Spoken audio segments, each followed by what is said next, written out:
아멘. 영광의 말씀을 주님께 돌리십시다.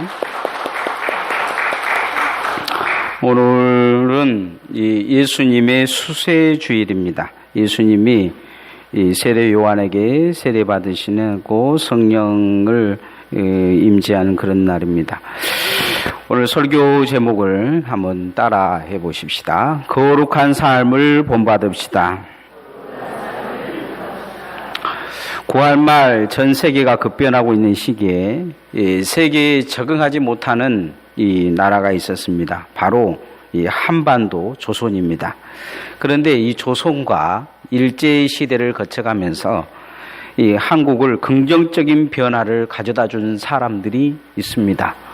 이 사람들이 없었다면, 이들이 없었다면 오늘의 우리가 어떻게 잘 살 수 있는지 궁금한 정도입니다. 그들은 뭐냐면 바로 구한말에 우리나라로 들어온 선교사들이었습니다. 이 선교사들을 본받은 성도들의 삶은 당시에 잘못된 관습이 문제 있음을 가르쳐 주었고, 일체 시야에서도 무엇이 문제고 무엇이 정말로 정답인지 정의인지 분명한 삶을 제시해 주는 삶을 살게 됩니다. 당시 교회와 성도들은 이 선교사들의 삶들을 모델로 삼아서 예배와 기도를 살게 되고 사회의 모델이 되어지는 것을 볼 수가 있습니다. 정치와 경제와 문화와 그 다음에 교육에 관해서 이들이 모든 삶 속에서 영향력을 미쳤습니다. 그 영향력은 어디에서 나타난 것이냐? 바로 거룩한 삶에서 나타났습니다. 그들이 가지고 있는 믿음은 행함으로 나타났고, 그 행함은 많은 사람들에게 있어서 예수 그리스도를 보게 하는 것을 보게 됩니다. 오늘날 교회가 우리가 세상에서 교회를 바라볼 때 문제 있다고 이야기하면서 지금 지탄을 받고 있는데, 세상을 교회가 깨우기는커녕 세상을 더 오염시키는 상황이 되어져 가고 있는 것이 지금 한국교회의 실정입니다. 한국교회를 연구하는 학자들은 한국교회는 세속의 문화에 물들어 있고 성공지상주의에 잡혀져 있으며 물질 만능주의에 빠져 있다, 이렇게 이야기하고 있습니다. 이렇게 교회가 어려움에 빠진 주된 이유는 어디에 있느냐? 거룩한 모델을 잘못 잡았기 때문입니다. 무엇이 거룩한지, 거룩한 모델이 정확하게 나타나지 않는 것이죠. 그래서 거룩성을 교회가 잃어버린 것입니다. 한국교회는 일제치하와 6.25와 산업화를 거치면서 성장 일변도로 성장해 왔습니다. 사회가 성장하면서 그렇게 성장해 온 것이죠. 그러면서 어떤 모델을 삼았냐면 성공한 모델을 거룩한 모델로 삼아버린 것입니다. 거룩한 종들, 예배와 기도와 말씀과 섬김과 그러면서 고난의 삶을 살면서도 거룩을 지키기 위해 몸부림쳤던 송양원 목사님이나 추기철 목사님은 이상적인 삶에 두고 나머지 이 교회의 삶을 성공주의적으로 바꿔버린 것이죠. 그래서 기도를 해도 성공적인 것이고 모든 것이 그런 방법적인 걸로 바뀐 것입니다. 교회 안에서 성도들도 보이지 않게 명예와 권력과 지위에 대해서 성공하려는 하는 마음이 마음속에 깊게 자리 잡고 있습니다. 낮은 자리로 내려가려고 하는 자보다 높은 자리로도 올라가려고 하는 자들이 더 많아지는 세상이 되어버린 것입니다. 거룩한 삶, 그것은 어디에서 나타나느냐? 바로 거룩한 삶을 살아가는 믿음의 선진들의 삶을 내 삶으로 이어가는 것입니다. 이게 우리가 생각하는 거룩이 돼야 됩니다. 거룩하다고 보면 사람들은 교회 와서 기도하면 거룩하다고 생각합니다. 그러나 그것이 거룩하기보다 그 뒷배경에 있는 깊이 있는 삶이 거룩으로 나타나야 됩니다. 그 깊이 있는 삶의 첫 번째는 거룩이 무엇으로 보여져야 되냐? 따라 하십시다. 섬김의 삶을 회복해야 합니다. 네, 섬김의 삶을 회복해야 됩니다. 전라도와 강주에서 처음으로 예수 믿는 분이 계셨습니다. 그분 누구냐면 최웅준 목사님이라는 분이에요. 1904년 강주에 선교사가 처음 들어와서 아기가 죽으면 갖다 묻은 곳이 있습니다. 그곳이 지금 어디냐면 애장터라고 하는데 지금 호남신학대학이 있는 그 동산입니다. 그 동산을 중심으로 선교사들이 와서 살았어요. 아무도 거기는 이 저주받은 땅이라고 근처에도 가지 않았는데 선교사들이 와서 거기서 집을 짓고 사는 걸 보고 이 최웅진이라는 사람이 궁금한 거예요. 저 인간들은 어떤 인간들이 간데 저런 곳에 집을 짓고 사느냐. 그리고 가까이 가보니까 이 선교사들하고 가까이 하면 돈을 벌 수 있는 것 같아요. 그래서 선교사님들이 허드렛 일을 하면서 도와주기 시작했어요. 그다지 믿음 좋은 사람은 아니었어요. 어느 날 이제 목포로 가서 의사인 이 포사이드 선교사를 빨리 데려와야 될 일이 있어서 이 최웅진이 그 일을 맡아서 이제 이 선교사님을 데리고 강주로 옵니다. 강주로 오는 도중에 나주에서 길거리에서 이 나병 환자가 든 여인을 발견을 해요. 이 선교사님이 내려가지고 이 포사이드 선교사가 그 나병 환자 여자를 말에다 싣고 자기는 걸어서 강주로 옵니다. 그러고는 강주로 이제 나병 환자를 데려오니까 이 교회에서 난리가 난 거예요. 그리고 별 수 없이 이제 병원에 입원시키고 또 안 되고 그러니까 이제 다리 밑에 있는 곳에 옮겨가는데 이 나병 환자가 지팡이를 짚고 가다가 떨어뜨려 버린 거예요. 그 포사이드 선교사가 이 최웅진한테 이야기를 합니다. 그 지팡이 좀 집어달라고. 그러니까 이 지팡이를 줄지를 모르는 거예요. 왜냐하면 당시에도 다들 생각에 나병 환자는 옮겨오면 자기도 나병 간다 생각해서 짚지를 못한 것입니다. 그런데 그 모습을 보고 포사이드 선교사가 그 지팡이를 그 나병 환자에다가 가져다 줍니다.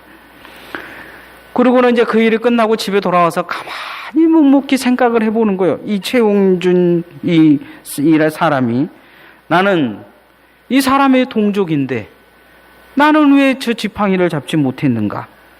나는 저를 원수처럼 무슨 저주받은 사람처럼 멀리하는데 이 사람들은 왜 이 병든 사람을 자식처럼 여기고 그리고 안아주고 피고름을 닦아줄 수 있는가?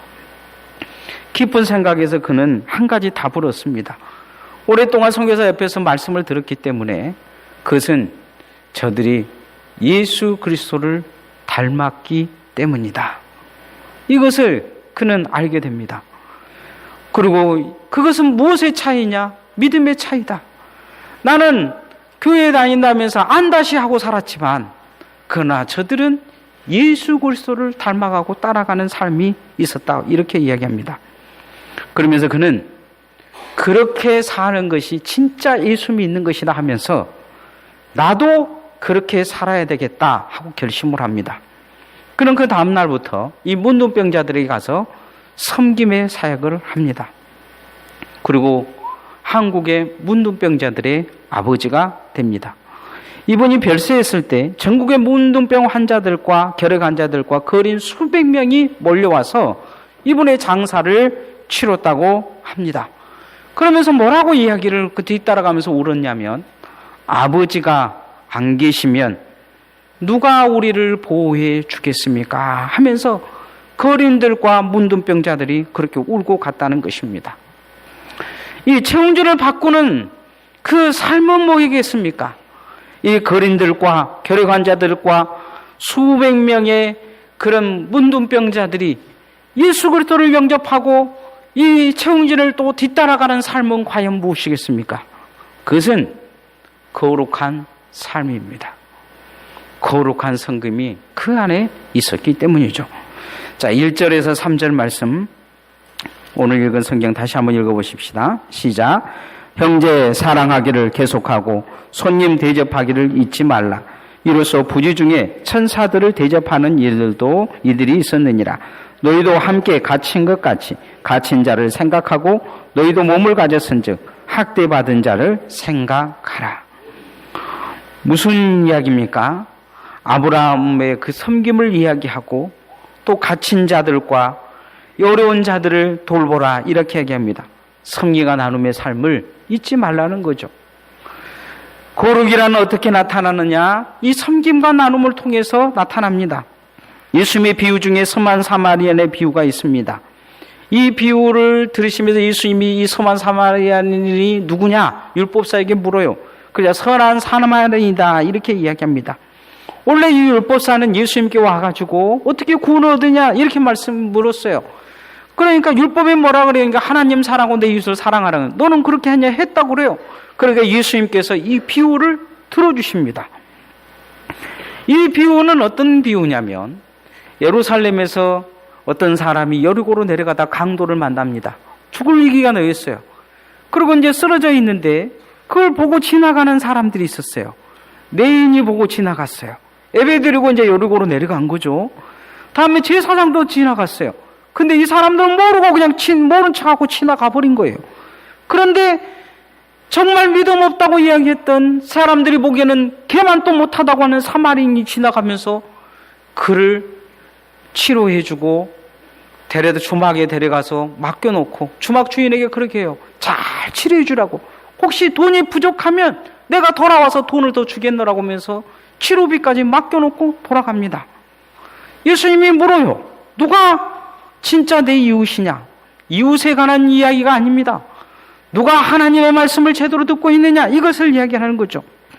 율법을 줄줄 내는 율법사에게 마음을 다하고 힘을 다하고 정성을 다하여 누가 하나님을 사랑하느냐? 이렇게 묻고 있는 것입니다. 거룩은 무엇으로 나타납니까? 예수님은 오늘 이렇게 이야기하겠는데, 모양은 뇌인이 거룩하죠. 모양은 누가 더 거룩합니까? 제사장이 훨씬 더 거룩하지 않습니까? 여러분 보시기에 제가 이게 수토를 좀 입고 있으니까 모양새가 나죠. 목사같이 보이십니까? 이걸 입은다고 거룩하게 보이십니까? 그게 아니라는 거죠. 만약에 오늘 내가 여러분 앞에 다 잠바를 입고 옆에 섰으면 다들 혀를 차면서 그랬을 것입니다. 목사가 잠바를 입고 올라왔느냐? 그런데 우리는 그런 호황된 생각에 거룩이 잡혀지는 경향이 조금 있습니다. 진정한 거룩은 어디에 나타나느냐? 뇌인의 그 옷 속에서 나타나느냐? 거룩 제사장의 그 제복 속에서 나타나느냐? 그것이 아니라는 것이죠. 진정한 거룩은 섬김에서 나타난다는 것입니다. 요즘 제가 헬로바케도 균이 위에 있다고 위 내식을 했더니 의사가 이제 협박을 하는 거예요. 약을 안 먹고 그대로 놔두면 이 위암이 걸린다고 협박을 해서 요즘 날마다 약을 먹고 있습니다. 약을 먹었는데 약을 한 조각씩 줘가지고 약만 먹어도 배가 불러요. 약만 먹어도. 응? 여러분, 하나님의 말씀이 협박으로도 들리더라도 들리기를 소원합니다. 건강한 신앙은요, 섬김으로 반드시 나타나야 합니다. 우리는 섬기는 훈련을 받아야 합니다. 예배를 섬기고, 그리고 교회를 섬기고 성도들을 섬기는 훈련을 받아야 됩니다. 안다는 병이 가장 무섭다고 하는데요, 알게 되면 무엇이 나타나냐? 너무 많이 알면 사람이 교만해져요. 교만이라는 합병증이 생깁니다. 이 교만이라는 합병증은 나중에 불평불만과 비판을 만들어내서 암덩어리가 돼요. 치유가 불가능한 병이 되어버립니다. 늘 불평한 사람들 보십시오. 죽을 때까지 불평을 버리지 못해요. 하나님도 그래서 광야에서 불평한 자들은 포기해버리신 것을 볼 수가 있습니다. 뇌인과 제사장은 섬길 줄 아는 사마리아인 앞에서는 내가 너희들보다 낫다고 이야기할지 모르지만, 하나님은, 예수님은 사마리아인이 더 낫다 이렇게 말씀하셨습니다. 그건 무엇 때문이냐? 그에게 거룩한 섬김이 있었기 때문입니다. 2017년 우리 성도들이 그렇게 거룩한 섬김을 회복하기를 소원합니다. 두 번째, 따라 하십시다. 빛과 소금의 삶을 살아야 합니다. 한국 개신교가 시작됐던 9월말 조선은 이 일본과 청나라 앞에 이 어둠 속에 있는 그 어떤 양처럼 두려워 떨 수밖에 없는 그런 상황이었습니다.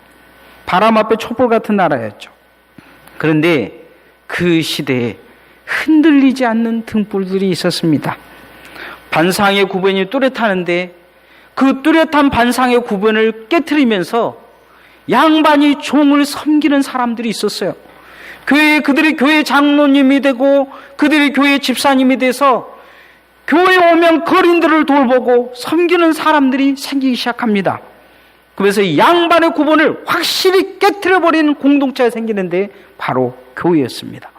노예 제도가 사라지고 배우지 못하면서 너희들은 천에서 배우지 못한 자들을 모아서 학교를 세워가고 그리고 그들을 의사를 만들고 목사를 만들어서 한국교회의 빛과 소금의 역할을 하도록 만들어줬습니다.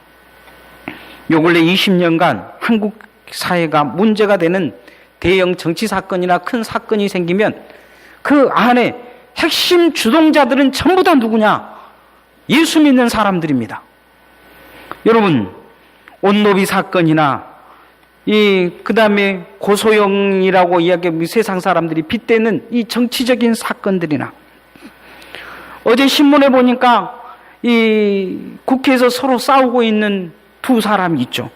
한 사람은 목사요, 한 사람은 집사인데 그들이 교회 이야기하면서 그 당이 교회다 그러면서 그 교회의 집사가 어쩌고 저쩌고 사이비 목사가 어쩌고 저쩌고 이 집사하고 목사하고 이 예수님은 안중에도 없고 교회는 안중에도 없고 아주 부끄러운 모습을 지금 하고 있는 걸 보게 됩니다. 헌법재판소에 가서 박근혜 대통령이 변호하면서 예수님도 그렇게 모함당했다 하면서 그렇게 예수님을 이야기하고 그 앞에서 그렇게 기도하는 그 검사라고 이야기하는 어느 교회의 은퇴 장로인 그 사람의 모습을 보면서 세상은 뭐라고 지금 이야기하고 있겠습니까? 교회가 거룩한 기능을 잃어버린 것입니다.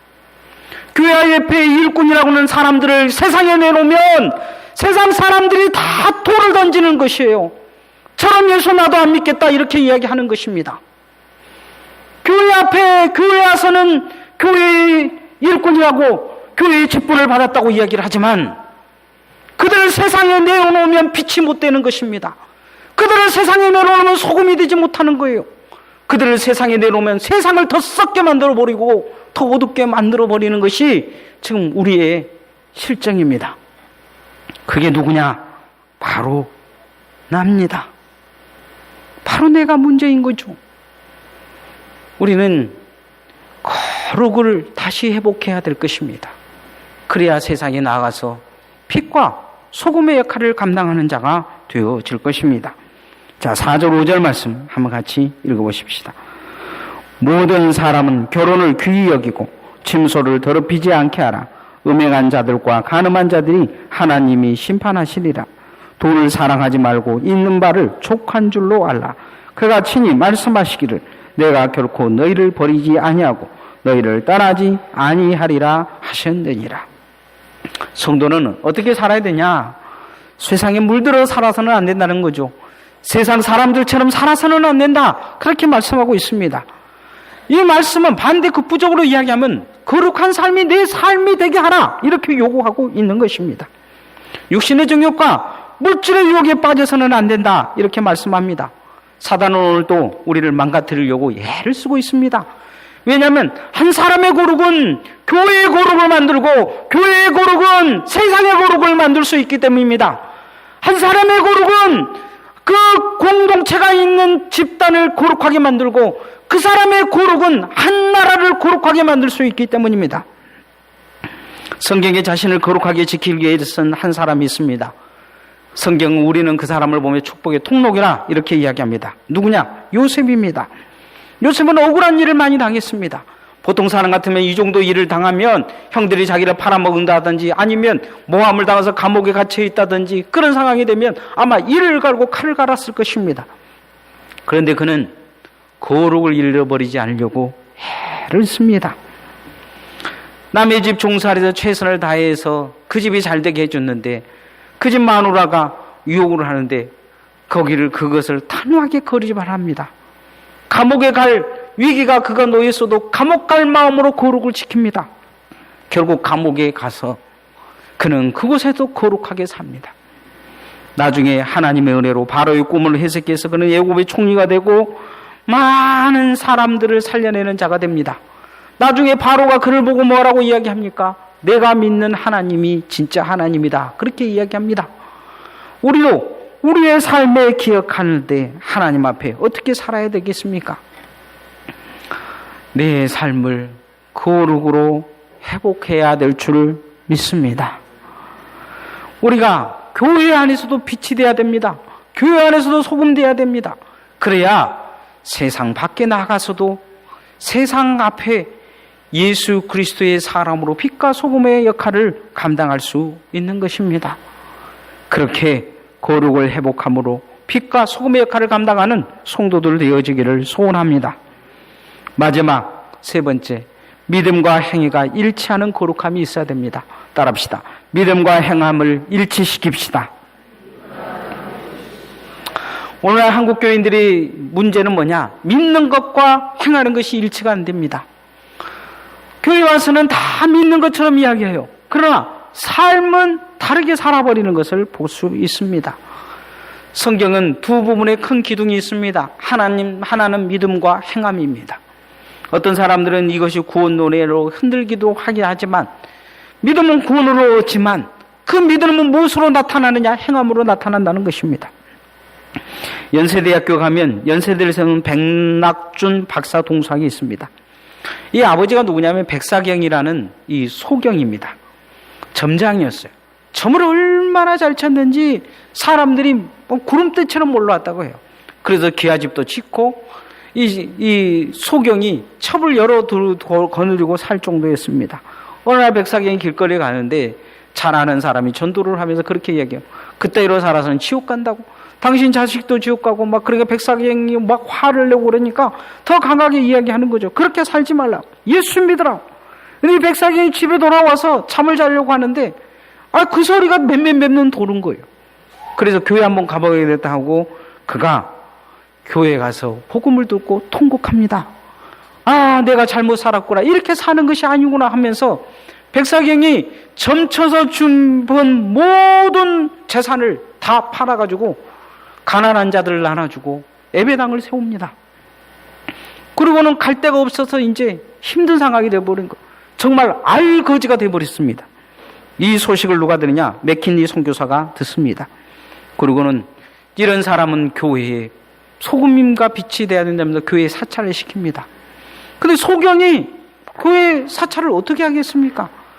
그래서 그 아들이 그 역할을 잘 다 합니다. 백낙준 박사가 한 것입니다. 그 어린아이가 어느 날 이 선교사가 보니까 아침에 장작을 패라고 했는데 저녁이 해가 뉘엿뉘엿하고 밤이 인중이 됐는데도 계속 패는 것입니다. 선교사가 무슨 일인가 가서 물어봤어요. 왜 아직도 장작을 패고 있냐? 그러니까 이 백낙준 이 어린아이가 하는 말이 그런 이야기입니다. 하라는 말씀을 들었는데 그만두라는 말씀을 아직 듣지 못했습니다.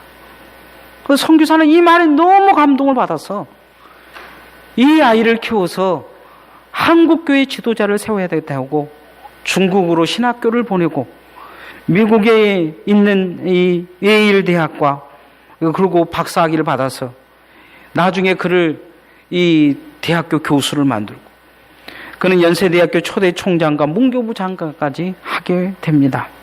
어린 백낙주의 인생을 바꾸는 삶은 무엇겠습니까? 그것은 그의 아버지 백사경의 믿음과 행함의 일치였습니다. 그는 예수 믿고 나서 삭개오처럼 생각한 것입니다. 내가 이걸 잘못 벌었다. 하나님 앞에 범죄한 이 돈을 하나님 앞에 내놔야 됐다 생각하고 재산을 다 팔아버린 것입니다. 점장이 하고 사는 그 삶, 그걸 가감히 끊기 위해서 행함을 일치시킨 것입니다. 그러니 그 아들 동안 그 믿음과 행함을 일치시킨 것입니다. 오늘 우리는 이 믿음과 행함을 일치시켜야 합니다. 그게 거룩입니다. 자, 7절 말씀 한번 같이 읽어보십시다. 시작. 하나님의 말씀을 너에게 일러주고 너희를 인도하던 자들을 생각하여 그들의 행실의 결말을 주하여 보고 그들이 믿음을 본받으라. 말씀을 전하고 너희들을 인도하는 자들의 무엇을 본받을 것이냐? 믿음을 본받을 거지만 주의해서 볼 것 중에 한 가지가 믿음과 행함이 일치되어져 가느냐, 이걸 보고 그 믿음을 본받으라, 이렇게 요구하고 있습니다. 우리가 이 세상에서 정말 중요하게 생각해야 될 것은, 신앙생활에서 정말 중요한 건 내가 믿는 것은 행함으로 반드시 드러나야 된다는 것입니다. 예수 그리스도를 믿으면 누구든지 구원을 얻는다, 이건 믿음의 영역입니다. 그러나 그가 예수 그리스도의 사람이다, 이것은 행함의 일치로 나타나야 된다는 것이죠. 그 행함과 믿음의 일치는 사람들에게 무엇으로 나타나냐? 거룩으로 나타납니다. 하나님은 거룩하신데 하나님은 그 믿음과 행함이 완전한 일치된 형태로 나타나서 그것을 거룩으로 우리에게 보여주고 계십니다. 우리도 하나님 앞에 우리의 행함과 믿음의 일치를 무엇으로 보여줄 것이냐? 거룩으로 보여줘야 합니다. 행위의 일치, 믿음의 일치, 이게 우리의 삶의 거룩으로 나타나야 된다는 것입니다. 이제 말씀의 결론을 맺으면 거룩한 삶을 우리는 본받아야 됩니다. 우리가 본받을 한국교회 모델이 있습니다. 그건 누구냐? 한국교회 선교사들을 본받은 초대교회 교인들입니다. 그들은 우리보다 어렵게 살았습니다. 그들은 우리보다 어려운 힘든 삶 속에서 예수를 믿었습니다. 그러나 그들은 거룩과 행함을 일치시켰습니다. 빛과 소금의 삶이 되었습니다. 그들은 어디를 가든지 교회에서 높고 낮은 양반이라고 뒤로 쳐진 것이 아닌 양반이지만 노비를 섬길 줄 아는 섬김의 삶을 살았습니다. 우리도 그 거룩을 회복하고 그 거룩한 삶을 본받아 그들의 뒤를 뒤따라 갈 수 있기를 소원합니다. 찬양하겠습니다.